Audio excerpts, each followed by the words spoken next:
Bonjour à tous, ravi de vous retrouver pour Afrique Hebdo. Au sommaire cette semaine, le macaque de l'île Maurice, une espèce de singe très prisé par les laboratoires. Il fait l'objet d'un trafic lucratif. Un élevage clandestin de plus de 400 primates a été démantelé récemment par la police. Ces autoportraits capturent la complexité des identités noires et africaines. Ces images figurent parmi les plus cotées du marché de la photographie contemporaine. Samuel Fosso est notre invité. Pour finir, nous irons au Bénin, sur le chantier école des palais royaux d'Abomey. Une centaine d'artisans sont formés aux meilleures techniques de restauration qui permettront de conserver les trésors du pays. L'île Maurice est le deuxième exportateur mondial de macaques à longue queue derrière la Chine. Chaque année, plus de 7000 individus de cette espèce de singe sont envoyés vers divers pays pour la recherche biomédicale. Un commerce qui rapporte beaucoup, plus d'1 milliard de roupies mauriciennes tous les ans. Ce marché juteux a aussi provoqué la création de réseaux illégaux d'exportation. Les associations de défense des animaux dénoncent des actes de cruauté et de maltraitance. Reportage de notre correspondant Abdullah Erali.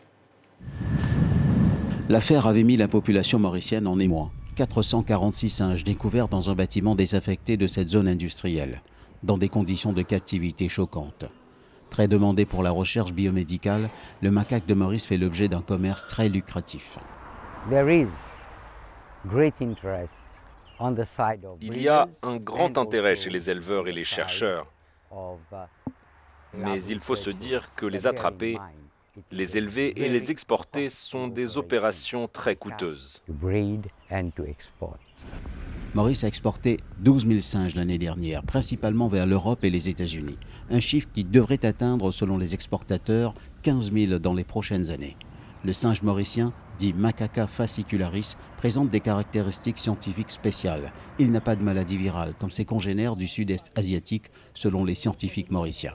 Le singe mauricien est un animal très sain, ce qui les rend premièrement facile et sécurisant de travailler avec dans le laboratoire. Cela rend les études beaucoup plus confiantes.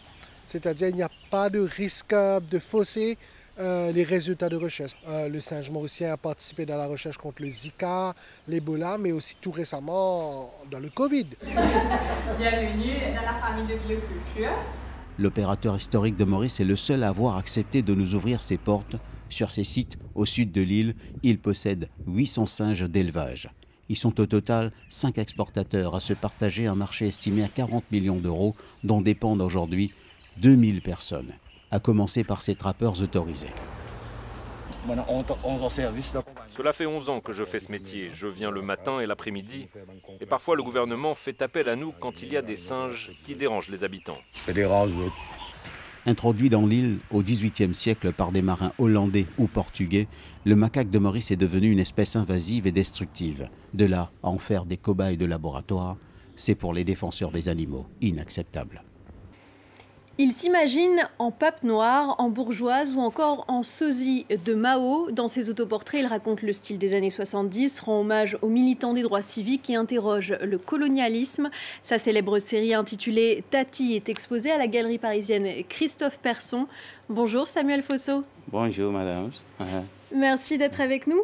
Alors, votre série d'autoportraits intitulée Tati est mise en vente pour la toute première fois sur le marché de l'art avec la galerie Christophe Persson.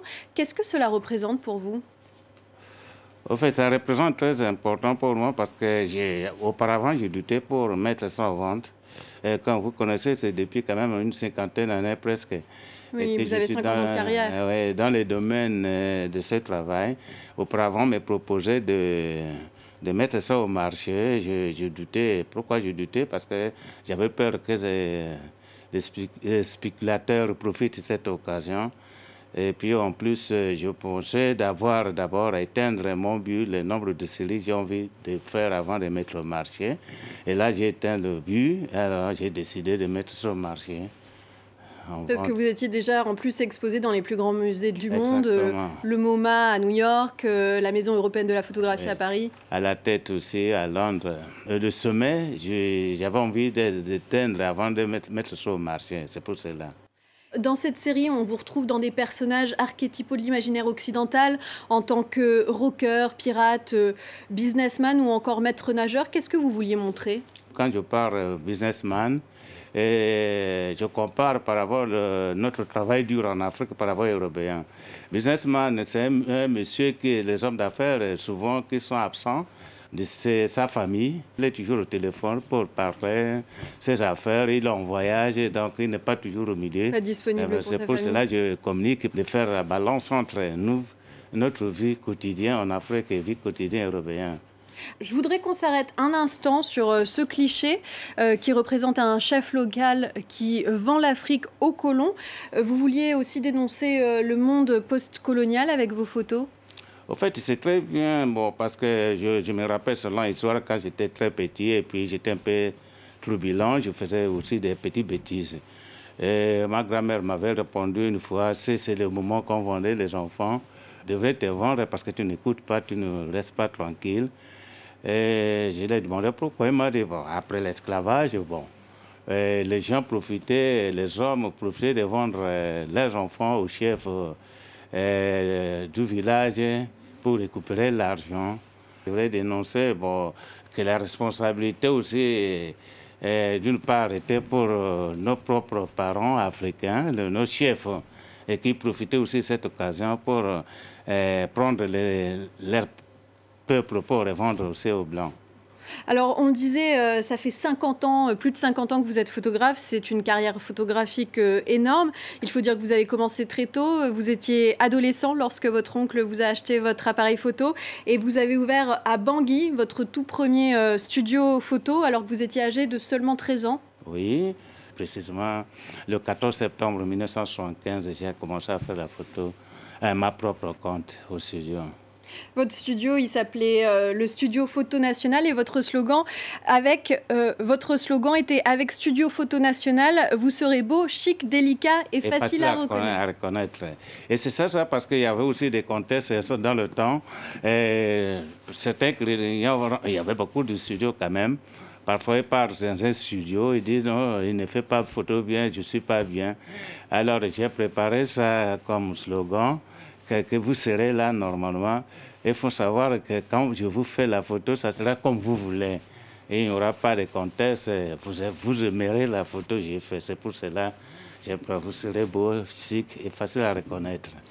Et c'est donc un peu comme un jeu que le soir, après avoir tiré les portraits de vos clients, vous avez réorienté votre appareil photo vers vous-même et que vous avez commencé à prendre la pose? Oui, parce que ce qui d'abord m'a poussé d'être photographe, c'est une chose comme je considère comme une communication, parce qu'après la guerre de Biafra, j'ai quitté ma grand-mère. Elle s'inquiétait de moi et puis d'Avi. Et pour le faire savoir que là je suis bien, qu'elle ne s'inquiète pas, je me suis fait faire des photos souvent pour l'envoyer. Et quand je le fais, je fais tirer à 2 cartes. Je garde une carte à part et puis je l'envoie ça au Nigérian. Et une autre que je garde à part, c'était pour garder ça pour demain. Peut-être quand je serai marié, et puis j'aurai les enfants, et puis je montrerai à mes enfants, comme moi j'étais jeune aussi, en les précisant que j'étais beau aussi comme eux, qui savent que c'est la vie qui change l'homme. Alors, vous êtes un pionnier dans votre catégorie bien avant l'ère du selfie. Votre relation à la photographie semble très personnelle. Votre modèle favori, on peut le dire, c'est vous-même. À quel point est-ce que c'est vous-même que vous mettez à nu dans vos clichés? On pensait tous en Afrique que la photo n'est pas l'art. Ce qu'on voit même, on me dit aujourd'hui, l'art, ce sont des sculpteurs ou bien des peintres. Et au moment, mettons, qu'on m'a découvert en tant qu'artiste, j'ai commencé à m'exprimer parce que j'ai été découvert autoportrait. Donc, je m'exprime ce que je pensais, ce que j'inspirais en faisant la photo de moi-même, en exprimant, en incarnant des personnages et que j'ai envie de parler ce qu'ils ont fait pour nous, surtout les Noirs. Et je parle par rapport à ce qui nous a libérés aux colons. Je vois aussi en Amérique que les Noirs américains, comme Martin Luther King, on n'écrit jamais cette histoire. Et je dis, bon, d'accord, comme je suis venu à dire ce que je dois faire, apporter comme mes contributions sur ces gens, il faut quand même, je pense, à ce. Et ça peut rentrer un jour dans le musée et les gens parleront et une nouvelle génération africaine noire qui ne connaît pas ça peut connaître ceux qui les a libérés. Libérés d'esclavage, libérés d'indépendance. C'était ça. Merci Samuel Fosso d'avoir été notre invité. Merci madame. Au Bénin, c'est un chantier patrimonial et mémoriel colossal. Le très attendu musée de l'épopée des Amazones et des rois du Dahomey doit accueillir 350 objets racontant 3 siècles d'histoire. En attendant le début concret des travaux, une centaine d'artisans suivent une formation pour acquérir les techniques appropriées de restauration. Notre correspondante Emmanuelle Sodji s'est rendue sur place. Les ouvriers artisans du centre de formation professionnelle d'Abomey sont mis en situation réelle avec la construction de cette salle de réception royale, un adjalala en langue fon. Les travaux qui ont commencé au début de cette année sont pilotés par les compagnons français du devoir, des experts en métiers ancestraux. Ici, sur ce chantier école, les artisans béninois apprennent de nouvelles méthodes. Avant, nous, on ne trace pas avant de réaliser les bas-reliefs. Mais ici maintenant avec les dimensions et tout est au même niveau. Moi je trouve ça très bien.